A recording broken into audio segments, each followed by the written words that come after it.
उत्तराखंड में आजकल भू कानून चल रहा है, बड़े जोर शोर से चल रहा है और चारों तरफ से चल रहा है साहब। एक तरफ कुछ युवक हैं जो लगातार धरना प्रदर्शन कर रहे हैं, भवनों की छतों पर चढ़ रहे हैं और कह रहे हैं कि उत्तराखंड मांगे भू कानून। दूसरी तरफ भू कानून आंदोलन से अभी अभी हटे कुछ लोग हैं जो घोषणा कर रहे हैं कि यशस्वी मुख्यमंत्री ने भू कानून पर ताबड़तोड़ एक्शन लेना शुरू कर दिया है। मुख्यमंत्री जी हैं जिन्हें सपने में भी लैंड जिहाद नजर आ रहा है। पूर्व मुख्यमंत्री हैं जो कह रहे हैं कि सरकार जो लोगों की खरीदी गई जमीन छीनने की बात कर रही है वह बेकार की बात है, क्योंकि अदालत में सरकार को हार जाना है। सत्ताधारी पार्टी के प्रवक्ता कह रहे हैं कि विपक्ष वाले बेकार की बातें कर रहे हैं और जनता जो है उसकी समझ में ही नहीं आ रहा है कि ये सब हो क्या रहा है। इस वीडियो में इस घालमेल को सरल शब्दों में समझने की कोशिश करेंगे।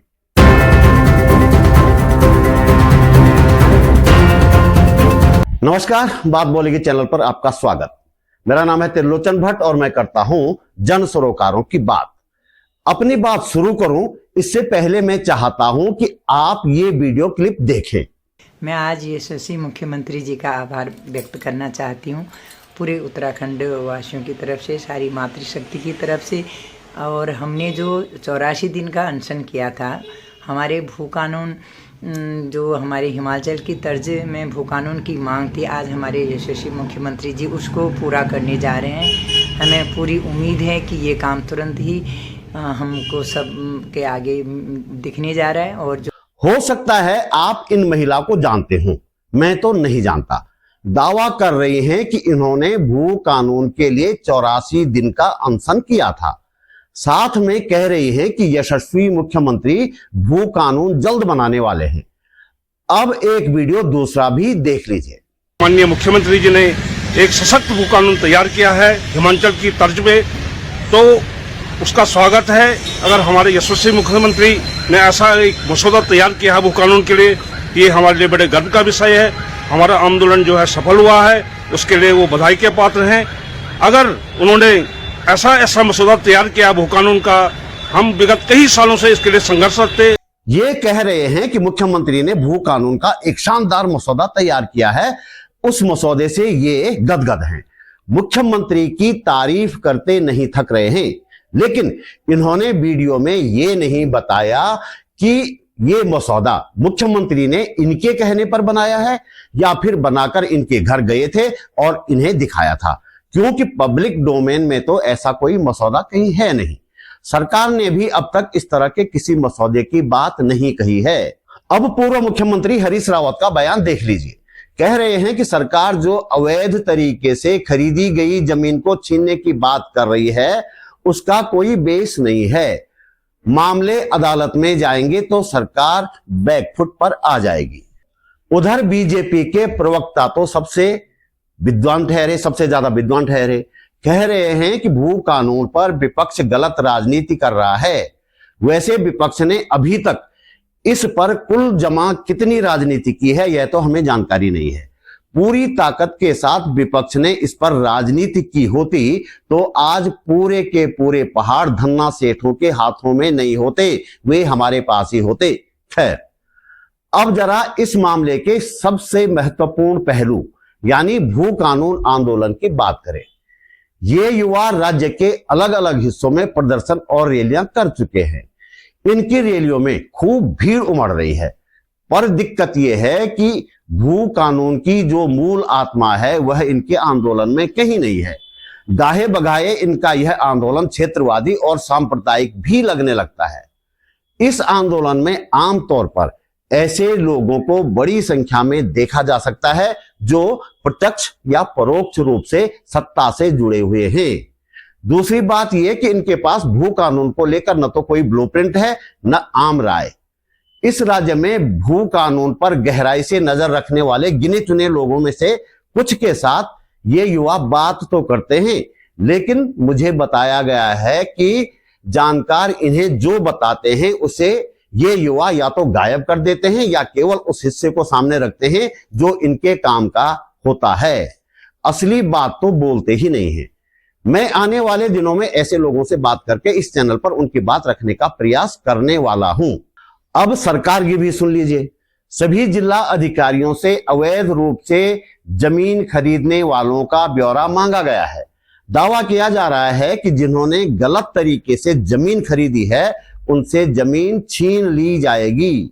ये जो जमीन छीनने वाली बात हो रही है, इसमें समझने वाली पहली बात तो यह है कि ये कवायद सिर्फ उन लोगों के खिलाफ है जिन्होंने रहने और घर बनाने के लिए जमीन खरीदी है।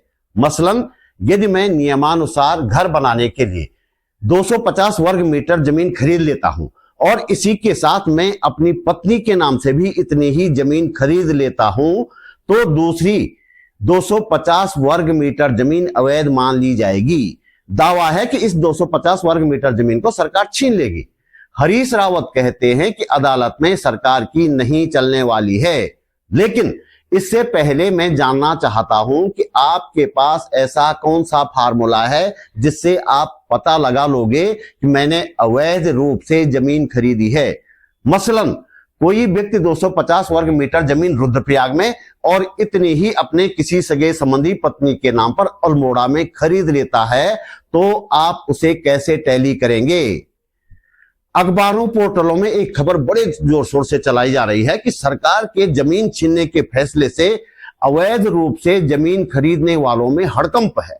हालांकि हड़कंप मापने का अभी तक कोई यंत्र बना नहीं है, फिर भी मानो कि अखबार वालों को हड़कंप का पता चल जाता है। तो भी सवाल ये कि इस तरीके से कितनी जमीन सरकार छीन लेगी और क्या भू कानून का असली सवाल इस कवायद से हल हो जाएगा? जो पूरे के पूरे पहाड़, नदियों के किनारे और कृषि भूमि उद्योगों के नाम पर धन्ना सेठों के हवाले की जा चुकी है, उसे छीनने की कवायद कब शुरू होगी? दरअसल भू कानून की मांग का असली मकसद तो यही था कि पहाड़ और खेती की जमीन धन्ना सेठों को न दी जाए, जबकि बीजेपी सरकार ने इसके पुख्ता इंतजाम किए हैं। त्रिवेंद्र रावत ने भू कानून में संशोधन करके 2018 में उद्योगों के नाम पर असीमित जमीन खरीदने की छूट दे दी थी, लेकिन उसमें इतनी गुंजाइश छोड़ दी थी कि यदि निर्धारित समय में इस जमीन को उस काम के लिए इस्तेमाल नहीं किया जाता जिस काम के लिए जमीन खरीदी थी, तो जमीन सरकार में निहित हो जाएगी। लेकिन पुष्कर सिंह धामी ने इस बंदिश को भी हटा दिया। अब तो उत्तराखंड में कोई भी उद्योग के नाम पर जमीन खरीदकर उसमें प्लॉटिंग कर सकता है, उसे कोई रोकने टोकने वाला नहीं है, क्योंकि कानून ही ऐसा है। ये सब पुष्कर सिंह धामी ने किया है, जिनके बारे में प्रचारित किया जा रहा है कि उनका जैसा मुख्यमंत्री पहले आ जाता तो कब का भू कानून बन जाता। अब आप खुद सोचिए, वे पहले आते यानी पहले मुख्यमंत्री बन जाते तो कैसा भू कानून लाते। तो दोस्तों इस वीडियो में इतना ही। अगले वीडियो में भू कानून के जानकारों से मिलने का प्रयास करेंगे। इस वीडियो को लाइक करें, कमेंट करें और शेयर भी करें। यदि आप समर्थ हैं तो अपनी जेब खर्च में से एक छोटी सी राशि निकालकर आर्थिक सहयोग अवश्य भेजें। आप YouTube पर वीडियो के नीचे ज्वाइन बटन पर जाकर या सुपर थैंक्स पर जाकर सहयोग कर सकते हैं। डिस्क्रिप्शन में बैंक डिटेल भी है। मेरा चैनल सब्सक्राइब करें, फेसबुक पेज फॉलो करें, बातबोलेगी.com भी जरूर देखें। जल्दी मिलते हैं एक और मुद्दे के साथ एक और वीडियो में। नमस्कार।